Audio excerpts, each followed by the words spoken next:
8, Apocalipse 21 diz assim: Vi novo céu e nova terra, pois o primeiro céu e a primeira terra passaram e o mar já não existe. Vi também a cidade santa, a nova Jerusalém, que descia do céu da parte de Deus, ataviada como noiva, adornada para o seu esposo. Então, ouvi grande voz vinda do trono, dizendo: Eis o tabernáculo de Deus com os homens. Deus habitará com eles, eles serão povos de Deus, e Deus mesmo estará com eles. E lhes enxugará dos olhos toda lágrima, e a morte já não existirá, já não haverá luto, nem pranto, nem dor, porque as primeiras coisas passaram. E aquele que está sentado no trono disse: Eis que faço novas todas as coisas. E acrescentou: Escreve, porque essas palavras são fiéis e verdadeiras. Disse-me ainda: Tudo está feito. Eu sou o Alfa e o Ômega, o princípio e o fim. Eu, a quem tem sede, darei de graça da fonte da água da vida. O vencedor herdará estas coisas, e eu lhe serei Deus, e ele me será filho. Quanto, porém, aos covardes, aos incrédulos, aos abomináveis, aos assassinos, aos impuros, aos feiticeiros, aos idólatras e a todos os mentirosos, a parte que lhes cabe será no lago que arde com fogo e enxofre, a saber, a segunda morte. Vamos orar? Deus, fala ao nosso coração pela Tua palavra, pela obra do Teu Santo Espírito, aplicando essa palavra às nossas vidas, para que saiamos daqui edificados, consolados, exortados, animados por Ti, pois oramos em nome de Jesus Cristo. Amém. Olha, é mês de aniversário, 500 anos da Reforma, e o sermão ideal seria aquele que falaríamos sobre esperança, alegria e sucesso nessa vida. Mas aprove a Deus começarmos falando sobre o nosso encontro com Ele. Então, é uma palavra muito interessante, porque ela traz à nossa memória, o livro de Apocalipse, que um dia nós estaremos com o Senhor. E quer você goste da ideia ou não, estamos todos caminhando para esse encontro. Nós vamos um dia encontrar o nosso Deus face a face. E é bom estarmos preparados. E eu não quero chegar lá e o Senhor falar: você nunca falou sobre isso. Tiago capítulo 3 diz: ai dos que ensinam, porque será cobrado deles maior juízo, né? Então tem que ensinar tudo. A palavra do Senhor diz que nós vivemos uma tensão. Olha para você ver o texto de 1 João capítulo 3, verso 2. Que tensão é essa? 1 João capítulo 3, verso 2. Que tensão é essa? 1 João, capítulo 3, verso 2, diz assim: Amados, agora somos filhos de Deus, e ainda não se manifestou o que haveremos de ser. Sabemos que quando Ele se manifestar, seremos semelhantes a Ele, porque haveremos de vê-lo como Ele é. Qual é a tensão? A tensão está no começo do versículo. Agora somos filhos de Deus, e ainda não se manifestou o que haveremos de ser. Nós vivemos uma tensão do já e do ainda não. Nós já somos salvos, mas ainda não desfrutamos da salvação completamente. Nós já somos chamados para a santificação, mas ainda não somos completamente purificados, santos, transformados. A não ser que alguém aqui ache que já chegou lá. A Bíblia diz que não, né? Que você pode crescer muito na sua vida cristã, mas ainda não está num estado de perfeição. Você já é guardado pelo Senhor, mas ainda não está livre das tentações, das provações, das dificuldades, das enfermidades. Nós já somos um povo que está reconciliado com o Senhor, mas ainda não colhemos todos os benefícios da reconciliação. Então volta lá para Apocalipse capítulo 21. Apocalipse foi escrito no momento em que a igreja era perseguida. A igreja estava sofrendo uma perseguição física, pessoas eram mortas pelo simples fato de se dizerem cristãs. Famílias inteiras eram perseguidas, as pessoas perdiam seu emprego, sua casa, sua família, às vezes denunciado pela própria família, o fato de ter se tornado cristão. Porque o cristianismo mudava a vida das pessoas de maneira completa. E a partir daquele momento elas começavam a anunciar que tinha um rei. Elas criam no rei Jesus como seu Senhor e Salvador. o Rei dos Reis, Senhor dos Senhores. E eles diziam assim: eu pertenço a um novo reinado, onde Jesus é rei. O imperador de Roma ouvia isso e falava: não, senhor, quem é rei aqui sou eu. Era um sujeito muito inteligente. Então, ele se levantou contra a igreja por uma questão política. Não imagine que foi uma questão religiosa, foi uma questão política. Jesus Cristo foi crucificado por questões políticas, não é apenas uma questão religiosa. A decisão de matá-lo vem para que a paz política acontecesse na região, porque havia uma turba, né, na região e, obviamente, os líderes queriam paz. Então, se a paz era essa, vamos soltar Barrabás e crucificar Cristo Jesus. O povo não sabe votar desde aquela época. Não é? Então, o texto vai nos dizer, olha o versículo 1 ao versículo 3, que o Senhor está nos chamando, e ainda não estamos desfrutando, dessa nova realidade. Um novo céu, uma nova terra, a cidade santa, a nova Jerusalém, que desce planejada, construída, edificada pelo próprio Deus, dos céus, para que possamos habitar a nova Jerusalém. Nós não vamos viver no céu eternamente. O céu é apenas um estado intermediário. A Bíblia diz que a nova Jerusalém vai descer, a terra será restaurada e nós vamos habitar eternamente na terra restaurada. O céu é apenas um estado intermediário. O texto vai dizer que nós vamos viver essa nova realidade, voltando ao projeto original de Deus lá do Éden. John Stam, um comentarista, escreve um comentário de Apocalipse que tem mais de 3.000 páginas, não tem ainda em português. John Stam foi meu professor de mestrado, o primeiro mestrado que eu fiz, ele foi meu professor, e ele é espetacular na exegese, né, na interpretação da Escritura. Ele tem um texto em que ele faz essa análise de Isaías e Apocalipse, comparando essa nova criação e resgatando o projeto original de Deus do Gênesis, onde nós vamos então conhecer aquele projeto que Adão e Eva estragaram tão bem. Então, Jerusalém é o lugar, mas Deus é o motivo. Nós temos um lugar porque estamos caminhando para ele, mas o grande motivo de adentrarmos esse lugar é a graça de Deus. Estamos caminhando para esse encontro, mas temos que ter a certeza de que Deus está conosco no já. Ainda não desfrutamos da beleza e da alegria de vermos a Deus, mas já desfrutamos da fé salvadora em Cristo Jesus. Ainda não contemplamos o Senhor com os nossos próprios olhos, mas no já sentimos a presença dEle ardendo os nossos corações pela obra do Espírito Santo. Então, quando Deus está conosco, olha o que diz o versículo 4, Ele enxuga as nossas lágrimas. Diz o versículo 4, e lhes enxugará dos olhos toda lágrima. Ele já faz isso, mas ainda temos lágrimas. Elas serão por completo apaziguadas e sumirão das nossas faces e dos nossos corações no momento em que entrarmos nessa nova realidade, na nova Jerusalém. Então já temos um consolo de Deus, o conforto de Deus, o cuidado de Deus.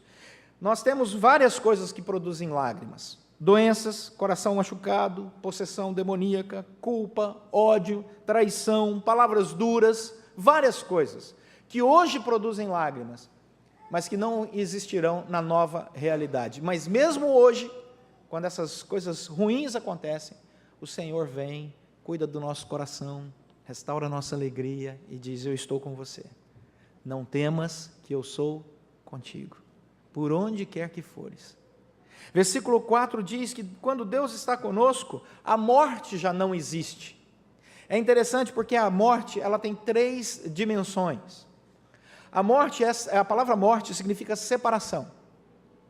Morte não é sono, morte é separação. Alguns irmãos vão entender o que eu estou querendo explicar. Morte não é sono, morte é separação. A palavra morte significa separação. Então, quando a alma separa do corpo, acontece a morte. Quando é que a morte acontece? Quando a alma sai do corpo. Aí você tem separação. A separação do próprio ser. Deus criou o homem, corpo e alma. O sinônimo de alma na Bíblia é espírito. Então você pode ler em alguns textos que Deus criou corpo e espírito, outros textos Deus criou corpo e alma, mas são sinônimos, são as mesmas palavras no original. Então, quando você morre, separa-se o corpo da alma. Não adianta conversar com o corpo. A alma já foi. É no abrir e fechar de olhos, entra na presença do Senhor ou no juízo. O corpo está ali. A segunda separação é a separação social. Quando alguém morre, ele se separa da sociedade. Ninguém mais convive com ele.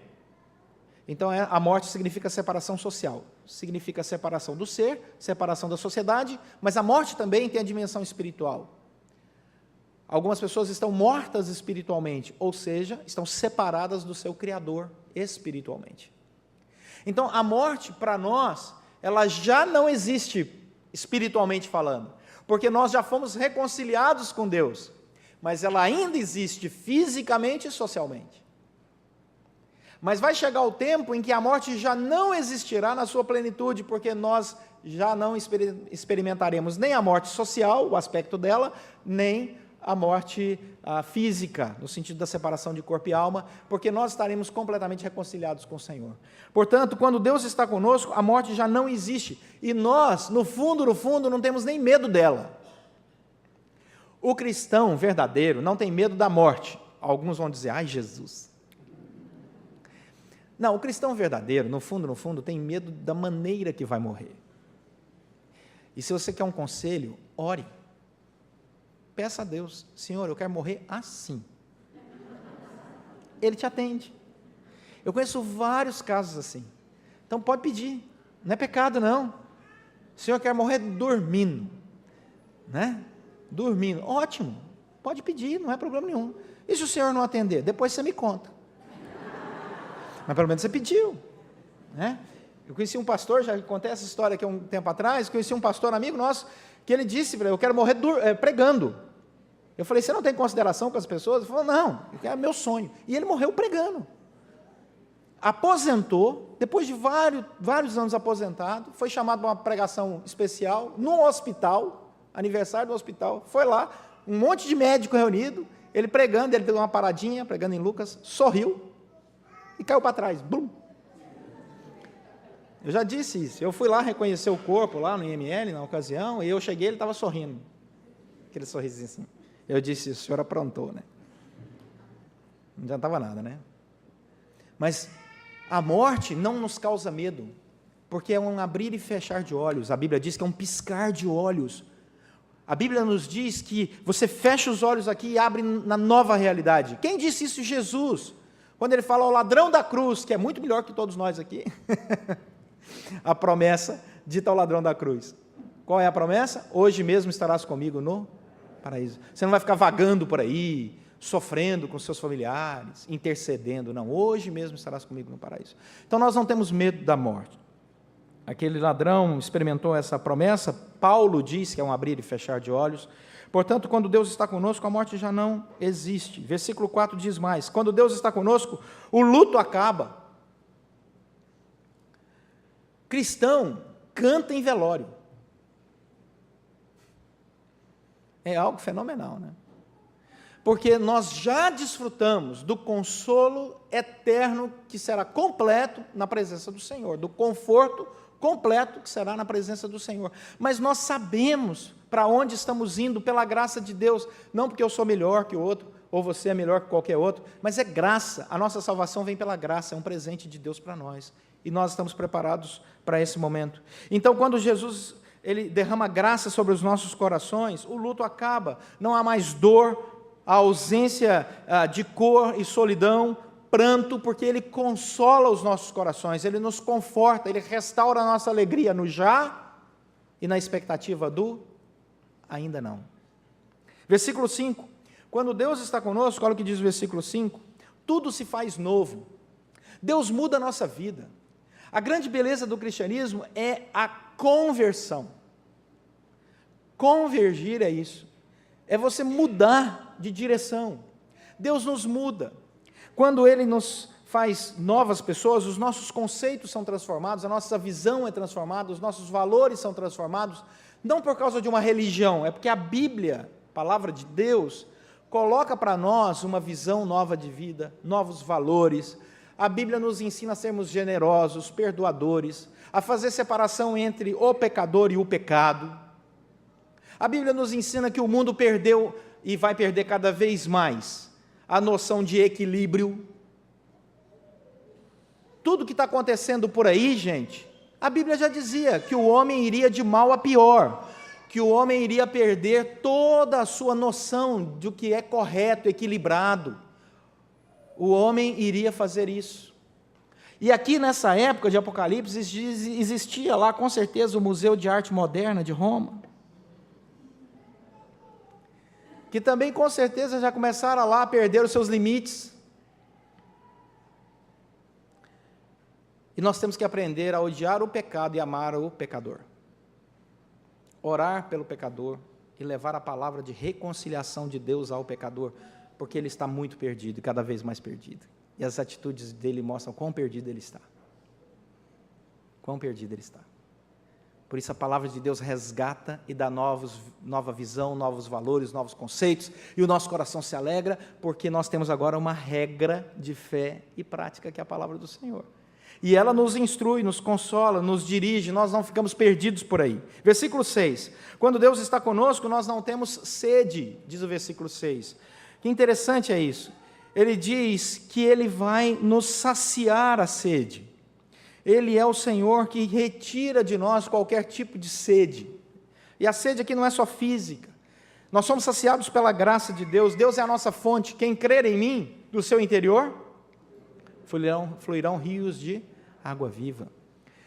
A palavra sempre nos renova. A presença de Deus nos renova.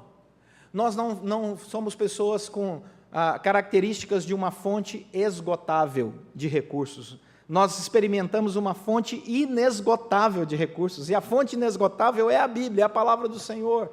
E quando o Espírito Santo fala ao nosso coração, nós experimentamos essa fonte inesgotável. Inesgotável. Versículo 7, quando Deus está conosco, Ele nos faz mais do que vencedores. O vencedor herdará estas coisas, e eu lhe serei Deus, e ele me será filho. Não há a possibilidade de ser perdedor no relacionamento com Deus, porque Ele é quem nos garante a vitória. É o Senhor que vence, é o Senhor que sobe no pódio, e na hora que o prêmio vai ser entregue, Ele fala assim, sobe aqui comigo. E você diz assim, não, Senhor, eu não corri essa carreira. Ele fala, não, mas sobe aqui. Isso é graça. Eu vou compartilhar com você dos benefícios da vitória sobre a morte. E a gente olha e fala, Senhor, mas eu não fiz nada. É isso mesmo, a ideia é essa mesmo. É graça. Então, quando Deus está conosco, nós percebemos que Ele nos chama para sermos herdeiros de Deus e cordeiros com Cristo Jesus. Versículo 8.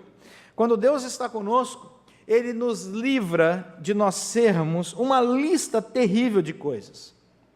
A primeira coisa que Ele diz aí é que quando Deus está conosco, nós não somos mais covardes. Ele diz, quanto, porém, aos covardes. Vamos dar uma olhada em 2 Timóteo 1,7. 2 Timóteo 1,7. Paulo escreve ao jovem pastor Timóteo.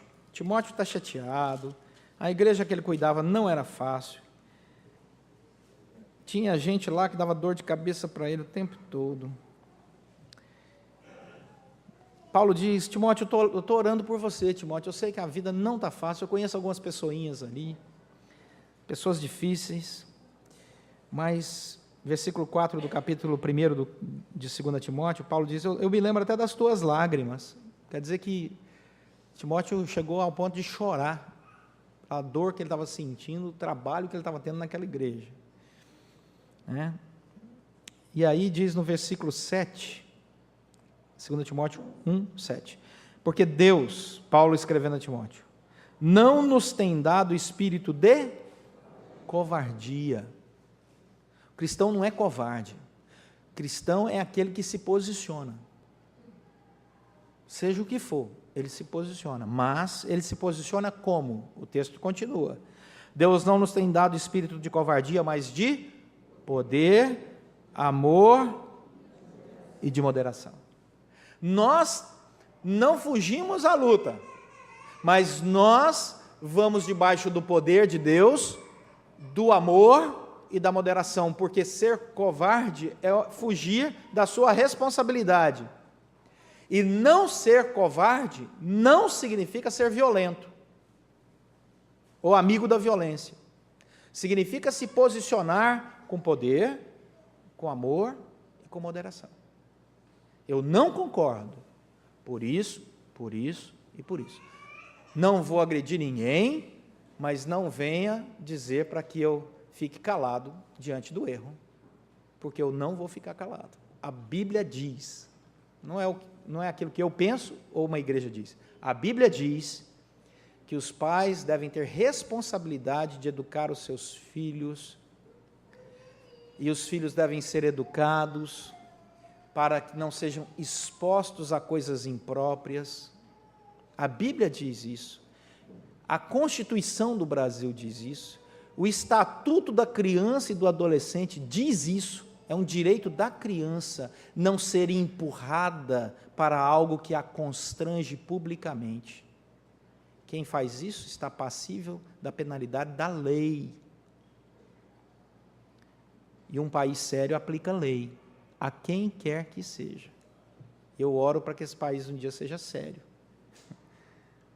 Então, o cristão tem que se posicionar com amor, com moderação, mas com os princípios bíblicos. Volta lá para Apocalipse 21. Antes que o mundo acabe, vamos acabar com o sermão, né?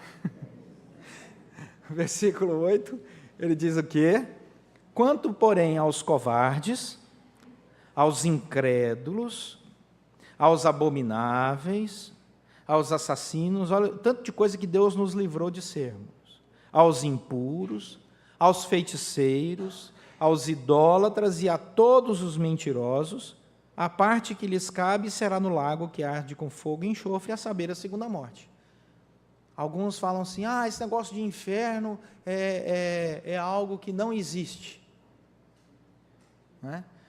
Isso é uma literatura, é uma linguagem figurada. Não é não. Não é não. Todos os termos gregos usados aqui são os mesmos usados para a vida eterna. Se alguém acha que o inferno não existe, vai achar também que o céu não existe, porque são os mesmos designativos do original grego, sobre a eternidade. Os mesmos. Então, quando nós olhamos para a palavra do Senhor, ela diz, haverá sim punição para quem labora em erro. Haverá sim. Eu não sou juiz de ninguém, mas Deus é. E quando alguém falar com você assim, todos os caminhos levam a Deus, você concorde com ele. É verdade. No dia do juízo vai estar todo mundo lá. Hitler, Mussolini, Stalin e outros. Até aqueles que acharam que podiam burlar, vai estar todo mundo lá e nós também, para prestar contas dos nossos atos. A diferença é que lá a gente vai ter advogado. 1 João 2,1. Quando entrarmos na presença de Deus, teremos advogado. Jesus Cristo, o justo. Ele vai advogar a nossa causa. E aí, apesar de sermos pecadores, de errarmos tantas vezes, temos advogado diante do Pai, e Ele intercede por nós. Quando chegarmos nesse momento, Deus manifestará a sua imensa graça de maneira visível. 1 João capítulo 2, verso 22, diz que os mentirosos são conhecidos desde aquela época. E a mentira aqui não é aquela do telefone que toca e você diz assim, fala que eu não estou aí. Essa mentira aqui de Apocalipse é um pouco mais grave. Porque se fosse essa do telefone que toca e você falasse não está aí, nenhum de nós aqui provavelmente estaria lá, né? Porque graças a Deus nós não somos salvos pela obra, só pela graça. Mas o texto vai dizer em 1 João 2,22 que mentira aqui é um outro sentido, é mais grave. Quem é o mentiroso? Lembrando que essa mentirinha é pecado também, tem que pedir perdão por ela. Mas quem é o mentiroso, senão aquele que nega que Jesus é o Cristo? Esse é o mentiroso, que a Bíblia diz. É aquele que muda a verdade de Deus em mentira. Romanos capítulo 1, verso 18 a 32, fala muito bem sobre isso. O problema desse mundo é que ele quer mudar a verdade de Deus em mentira. Quer mudar a ordem natural das coisas. Lê lá depois, Romanos 1, de 18 a 32. Ele diz assim, e o mundo inculcando-se por sábio, tornou-se louco. O mundo inculcando-se por sábio, tornou-se louco. É Deus quem está dando o diagnóstico, não sou eu não.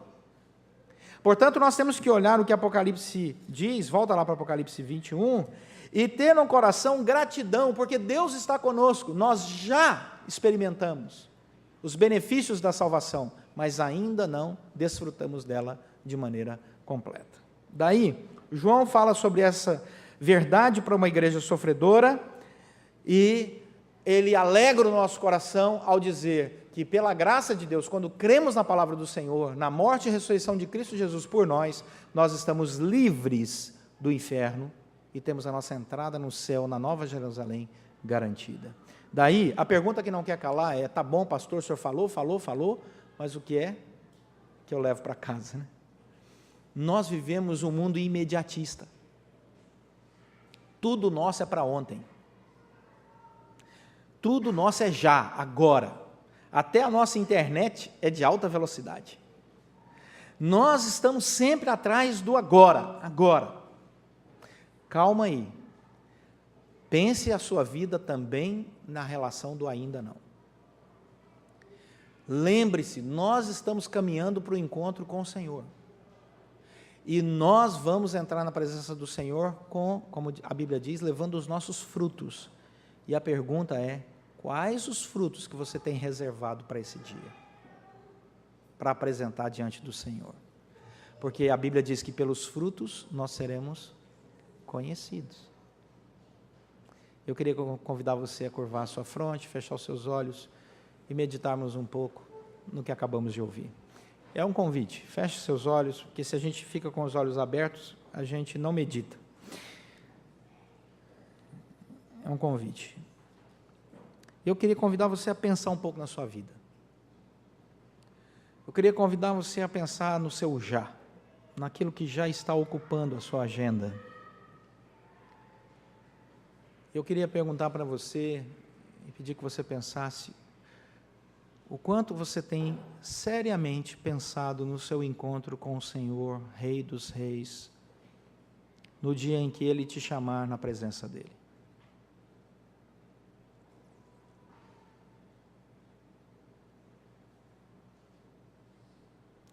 Você já confessou a Jesus Cristo como seu Senhor e Salvador? E você tem vivido uma agenda onde Deus de fato é Senhor e Salvador? Onde a sua visão sobre a vida e valores sobre a vida emanam da palavra de Deus e não aquilo que você acha, mas aquilo que a palavra de Deus diz? Quando a palavra foi pregada, você sentiu o Espírito Santo tocando o seu coração? Porque essa obra é dele, não é convencimento humano, é o Espírito Santo quem fala aos corações. Você que entrou aqui nessa manhã e que tem sentido o peso do pecado, do seu distanciamento de Deus, minha palavra para você hoje é: reconcilia-te com Deus, o teu Criador. Volta para a casa do Deus que é Pai. Volta, ore, fale com Ele, leia a palavra dEle. E se você nunca fez uma decisão por Jesus Cristo, faça hoje. E diga: Senhor, eu quero conhecer mais de Ti. Eu me arrependo dos meus erros, do meu pecado. Tira esse peso dos meus erros de dentro de mim. Eu sou um pecador como todos aqui nessa manhã. Tira o peso do pecado, eu entrego a minha vida a Cristo Jesus e peço: perdoa os meus pecados, Senhor. Me dá essa leveza de alma, essa alegria, restaura, ó Deus, a minha caminhada com o Senhor. É muito bom experimentar a leveza do perdão de Deus. Peça: Senhor, me perdoe. Eu me arrependo e quero andar segundo a Tua vontade, segundo a Tua direção, em novidade de vida. Eu creio que Jesus Cristo morreu e ressuscitou na cruz, ao terceiro dia, por minha causa. Eu sinto o Espírito Santo falando isso no meu coração e me chamando para essa realidade nova de vida.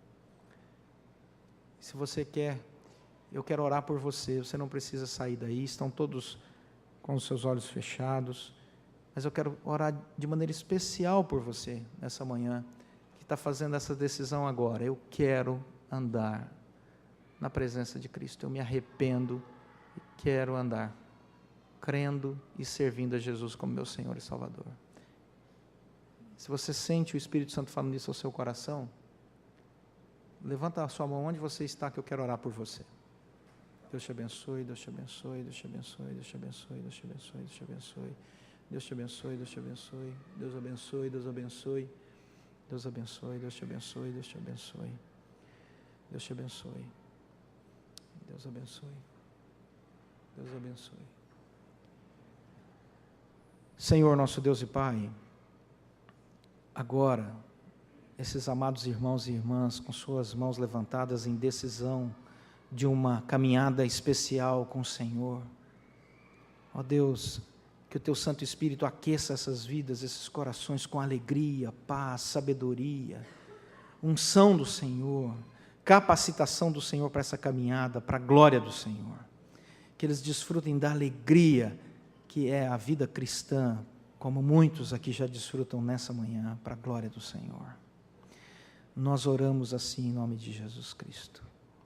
Agora, gostaria de pedir que você que levantou sua mão repetisse comigo: Senhor nosso Deus,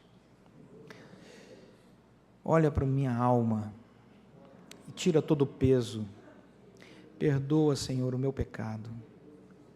Eu aceito a Jesus Cristo como meu Senhor e Salvador. Dirige os meus passos, abençoa a minha vida, para a glória do Senhor. Nós oramos, ó Deus, a Tua oração, gratos em nome de Jesus Cristo. Amém.